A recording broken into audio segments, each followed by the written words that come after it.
नमस्कार, डेली 24 भारत देख रहे हैं आप। आपके साथ मैं हूं स्वीटी दीक्षित। आज से बजट सत्र की शुरुआत हो गई है और कोई भी सत्र की शुरुआत होती है इससे पहले पीएम मोदी अपना भाषण देते हैं और ठीक इस बार भी यही हुआ है।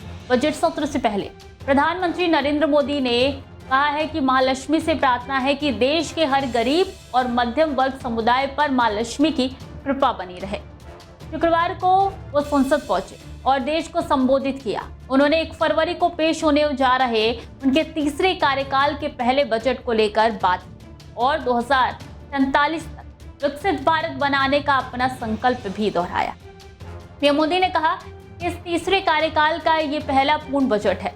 विश्वास से कह सकता हूं कि 2047 में विकसित भारत का संकल्प पूरा होगा। ये बजट एक नया विश्वास पैदा करेगा, नई ऊर्जा देगा। उन्होंने ये भी कहा है कि देशवासी सामूहिक प्रयास से इस संकल्प को परिपूर्ण करेंगे। प्रधानमंत्री नरेंद्र मोदी ने कहा कि तीसरे टर्म में हम मिशन मोड में देश को सर्वांगीण विकास की दिशा में मिशन मोड में आगे बढ़ाते जा रहे हैं। इनोवेशन, इन्फ्लुएंसन और इन्वेस्टमेंट में लगातार हमारी आर्थिक गतिविधि की रोड मैप का आधार रहा है। पीएम मोदी ने बजट सत्र से पहले कहा कि इस सत्र में हमेशा की तरह कई ऐतिहासिक बिल पर सदन में चर्चा होगी और व्यापक मंथन के साथ वो राष्ट्र की ताकत बढ़ाने के लिए काम करने के लिए कानून बनाएंगे।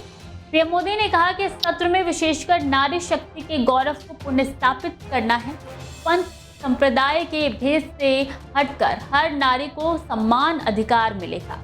इस दिशा में भी कई निर्णय लिए जाएंगे। नरेंद्र मोदी ने कहा कि युवा देश है, युवा शक्ति है और आज जो 20-25 साल के नौजवान हैं, जब ये 45 से 50 साल के होंगे तब वो विकसित भारत के सबसे बड़े लाभुक होंगे। उन्होंने कहा कि साथियों, देश की जनता ने मुझे तीसरी बार ये दायित्व दिया है। तीसरे कार्यकाल का ये पहला पूर्ण बजट है। पीएम मोदी ने आगे कहा कि 10 साल से मैं देख रहा हूँ कि हर सत्र से पहले शरारत करने के लिए लोग तैयार बैठे रहते हैं या उनको हवा देने वालों की कमी नहीं है। पहला सत्र है जिसमें किसी भी विदेशी कोने से कोई चिंगारी नहीं उठी। देश की जनता ने मुझे तीसरी बार ये दायित्व दिया है और इस तीसरे कार्यकाल का ये पहला पूर्ण बजट है।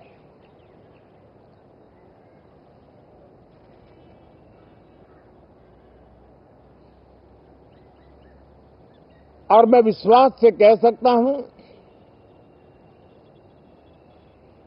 कि 2047 जब आजादी के 100 साल होंगे, विकसित भारत का जो संकल्प देश ने लिया है, ये बजट सत्र, ये बजट एक नया विश्वास पैदा करेगा। बता दें कि आज से बजट सत्र 2025 की शुरुआत हो गई है और आर्थिक सर्वेक्षण मुख्य आर्थिक सलाहकार वी अनंथा नागेश्वरन की देखरेख में तैयार किया जाता है और इसमें वित्त मंत्रालय के आर्थिक मामलों के विभाग के आर्थिक विभाग द्वारा तैयार अर्थव्यवस्था की जानकारी शामिल होती है।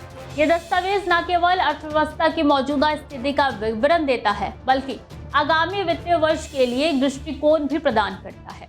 ये केंद्रीय बजट के स्वरूप और स्वरूप का भी संकेतक हो सकता है। आर्थिक सर्वेक्षण की प्रस्तुति संसद के बजट सत्र की शुरुआत करेगी जो कि 4 अप्रैल को समाप्त होगा। संसद के बजट सत्र का पहला चरण 13 फरवरी तक चलेगा। उसके बाद 10 मार्च से सदन की कार्यवाही दोबारा शुरू होगी। आर्थिक सर्वेक्षण का विषय बेहद महत्वपूर्ण है। केंद्रीय बजट 2025 शनिवार 1 फरवरी को पेश किया जाएगा। राष्ट्रपति के अभिभाषण के बाद वित्त मंत्री निर्मला सीतारमण लोकसभा और राज्यसभा में अलग अलग आर्थिक सर्वेक्षण पेश करेंगी। वित्त मंत्री निर्मला सीतारमण लगातार 8वीं बार शनिवार को केंद्रीय बजट पेश करेंगी। इस बार बजट सत्र 31 जनवरी से 4 अप्रैल तक 2 चरणों में आयोजित किया जाएगा।